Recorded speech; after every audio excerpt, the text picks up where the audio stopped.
It is Tuesday, April 2nd, and the Dong Report is back in your life. I'm Matt Modi, and I have 4 home run predictions for you guys to lock in today.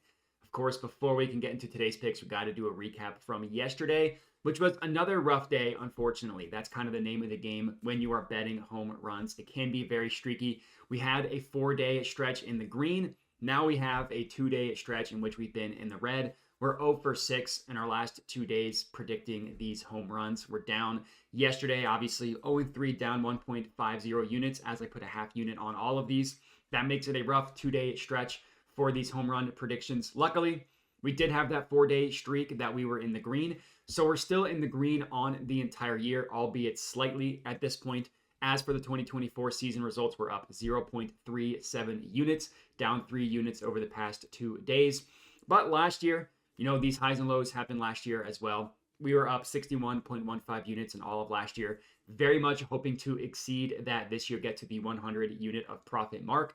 Days like yesterday, days like Sunday aren't going to help us towards that, but getting 4 days in a row in the green, that will help us. So let's hope we can bounce back today. Have a good day with these home run predictions. If you are not already, I would appreciate it if you could subscribe to my YouTube channel. Then for this specific video, like and comment. All that stuff helps me out a ton. Even as I'm on a cold streak, I appreciate the positive comments that I get. Let's have a better day today. Let's chat about some dongs. The first play that we're going to go ahead and lock in here is in the Rangers versus Rays game. And I'm taking Adolis Garcia to hit a home run plus 320 odds at FanDuel. So Garcia has just been absolutely raking this season. Now I'm hoping that I didn't get to him one day too late. That would be frustrating. So far through 4 games on the year, he's hit a home run in 3 of those 4 games. And we all saw in the playoffs last year just how on fire this guy can get, and the home runs can come in bunches. This year, unsurprisingly, when you consider the fact that he has been crushing the ball so much, he has an absurd ISO rate of 52.9%. Now, for a reminder, ISO rate stands for isolated power, measures how much power a batter has. Anything that is 25% and above is considered excellent. The player that led the league in ISO rate last year was Shohei Ohtani, and his was in the low 30s. So an ISO rate of 52.9% shows how much he has been raking. It also shows the fact that it is a smaller sample size, so these numbers are going to be wonky to begin the season. But that ISO rate of 52.9%, that would be good for 5th best in all of baseball through the first 5 days. Unsurprisingly, he's also been barreling the ball up as well with a ridiculous barrel rate of 30.8%. Now, barrel rate measures how often you actually barrel the ball up when you make contact. So swings and misses don't count, but when you make contact, it does. Barrel rate, again, measures how much you barrel the ball up. Anything that is 15% and above for barrel rate is considered excellent. Last year, the league leader in barrel rate was in the 20% range, like low 20s, high teens, something like that. So 30.8%, yeah, that's not going to last for an entire season. But over a 7-game stretch, it absolutely can. And his barrel rate of 30.8%, that would be good for 7th best in the MLB in terms of barrel rate. Those are the 2 stats for batters that I like to look at the closest, ISO rate and barrel rate, because it makes sense, right? Like barrel rate measures how well you can barrel up the bat and make solid contact. And ISO rate measures how much power that you have. If those 2 things are good, the home runs are going to come. He's played 4 games. He's only had 1 game of those 4 in which he did not barrel one up or have a game that had a ball that was hard hit. Obviously, that was also the only game in which he didn't go yard. Now, this game for tonight is being played at Rays Stadium. It's not a hitter's park, but it's also being played in a dome, so you don't have to worry about any weather conditions. And today is a pretty gross weather day, I have to admit. And I also like the fact that Adolis so far this year, has done all of his damage against right-handed pitching. He's got an ISO rate of 75% specifically against righties, which is just insane. He's got a 0% against lefties, so it shows that all his power, all his home runs have come against righties. He's had 14 plate appearances against right-handed pitching this year. 3 of them have been home runs. Unsurprisingly, as for tonight, he's going up against Zach Eflin of the Rays. Has been a good pitcher in his career, had a horrible start, his first start this year. And these 2 teams, Garcia went up against Eflin 3 times last year. Only 3 times, but he did hit a home run in one of those 3 at-bats. So, as I mentioned, Eflin struggled in his first start. Adolis Garcia has been on fire. Let's hope both of those things continue tonight, and he cashes one for us. Next up, Rangers versus Rays game. I'm taking Ozzie Albies to hit a home run plus 370 odds at FanDuel. Now, this is one of those games that you might have to be a little bit concerned about the weather. It is supposed to be colder than you like for home runs to be hit, but it's also going to be very windy with winds blowing out of the park. So the hope here is that those two things should cancel each other out, or the wind ends up helping more than the cold hurts. For what it's worth, this is listed as the best weather game of the day for home runs to be hit. This is according to Ballpark Pal. There is a slight chance of rain, but it's only supposed to be raining possibly at the beginning of the game. So you might see a delayed start here, but the game should be able to be played once. If it does have a delayed start, there won't be really any rain concerns after that. This is all according to Roto Grinders, Roto Weather, Roto Wire, looking at a bunch of different sources, trying to get an accurate idea of what the weather is going to be like. So with all that out of the way, similar to Adolis Garcia, Ozzie Albies has been crushing the ball so far this season. That's kind of a theme you'll sense with these home run predictions today. He's got 2 home runs on the year so far. He's got an ISO rate of 41.2% on the year, so above the excellent threshold of 25%. He also has a barrel rate of 11.8%. That's within the good category. Anything between 10 and 15% is considered good. And he's got 8 separate balls this year that he had considered hard hit. Now, he did not hit a home run yesterday, but the fact that he just crushed 3 separate baseballs, he was so close to hitting multiple home runs, makes me feel a lot better about him hitting a home run tonight. He had 2 balls that were hit above, that were hit above 100 miles per hour in terms of exit velocity, and then he had another one that was at 99.2. Now, as a reminder, exit velocity, anything between 95 exit velocity miles per hour and above, and a launch angle of 25 to 35 degrees is the sweet spot for home runs. So 3 above 95 and 99 and above is really good. That launch angle is what he didn't get quite right, which is why he didn't dong one. But he came so close yesterday. I feel really great backing him today, especially against a pitcher that he should have a massive advantage against. The White Sox are throwing lefty Garrett Crochet on the mound. This is a situation where Ballpark Pal lists this as a plus 10 advantage in favor of the batter. Ozzie Albies in this case, obviously. And he's a left-handed pitcher, and it is a small sample size. But so far this year, Ozzie Albies has been crushing left-handed pitching. His ISO rate against lefties is literally 100%. 100%. Now, that's in 3 at-bats. One of those 3 was a home run. So it's a tiny sample size. But last year, his ISO rate was in the good category against lefties.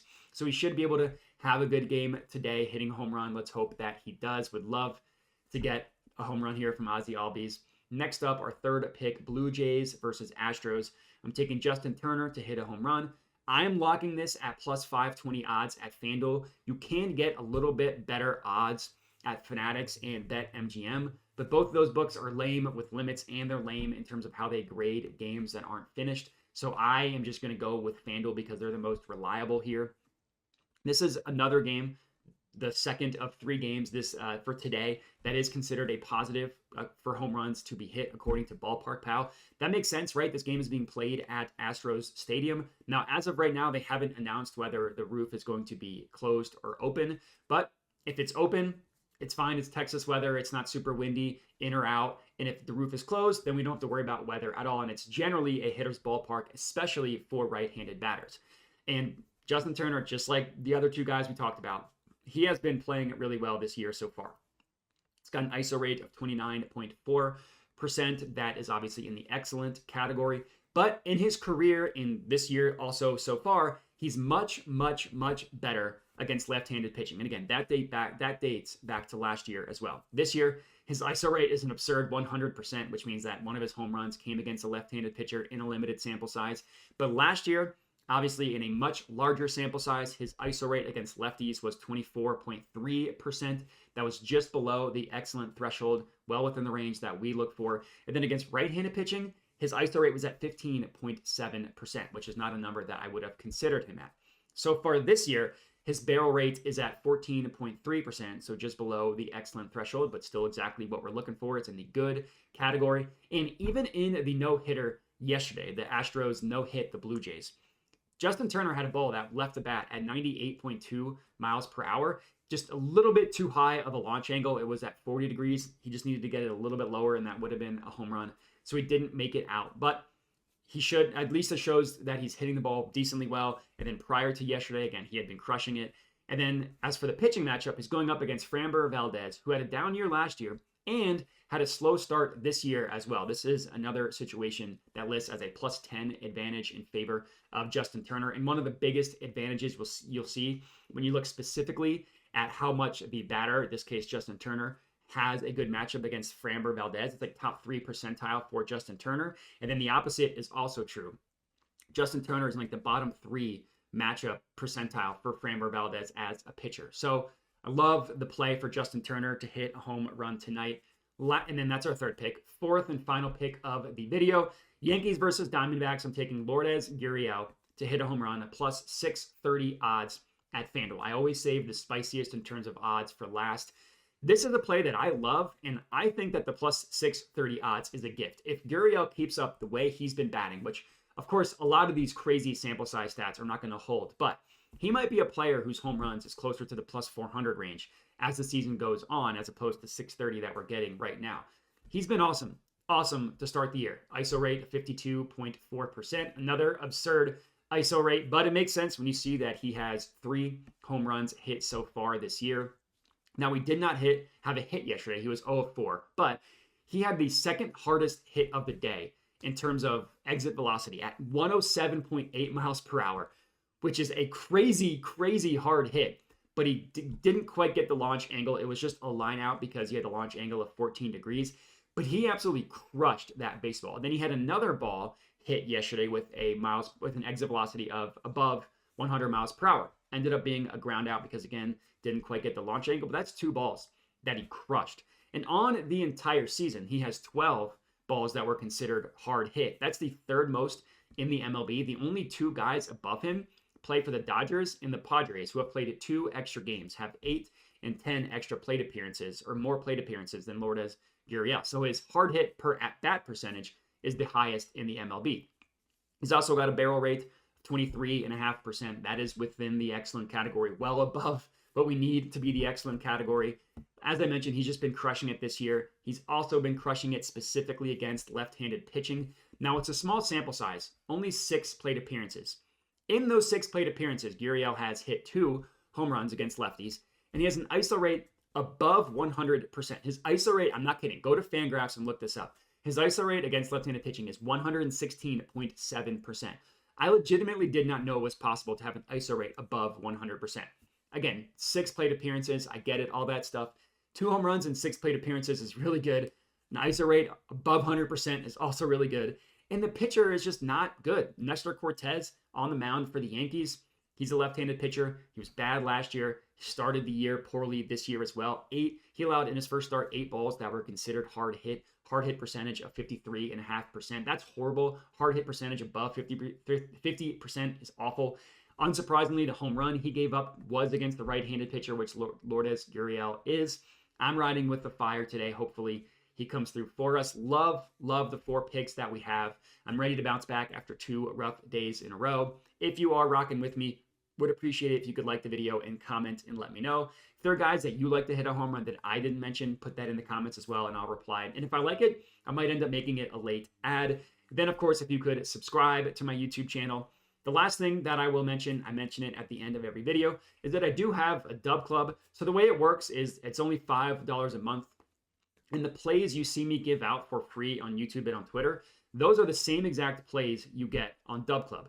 Now, if you're unfamiliar, Dub Club is a website, a service you can sign up for to have picks from guys like me texted directly to your phone via text, email, or Telegram are the ways that they are sent. Now, again, it's only $5 a month. The way it works is, I mentioned this before, but just to repeat, the plays you see me give out for free, they are the plays that you will get on Dub Club. The reason why I have the Dub Club is that not everybody wants to watch the YouTube videos. Sometimes people just want to tail, but don't want to watch the videos. Not everybody has time to watch the YouTube videos on certain days, so they just like the fact that they could just get them texted to them. Or there are some people that by the time that they do watch the YouTube videos, and this is more than just MLB, it gives you my plays for football when that's in the season, NBA, which we've been on fire with our player props. The odds change by the time people watch the YouTube videos. So I came out with the Dub Club. As soon as I decided what a play is, it gets sent directly to your phone so you can lock it in without worrying about the odds changing. Whether you want to spend the $5 a month to get everything early, you'd rather just pay the best price of free, get everything on YouTube and on Twitter. Either option's fine with me. I just like to present the option, and that's all we got. Appreciate everybody for watching, and have a good one.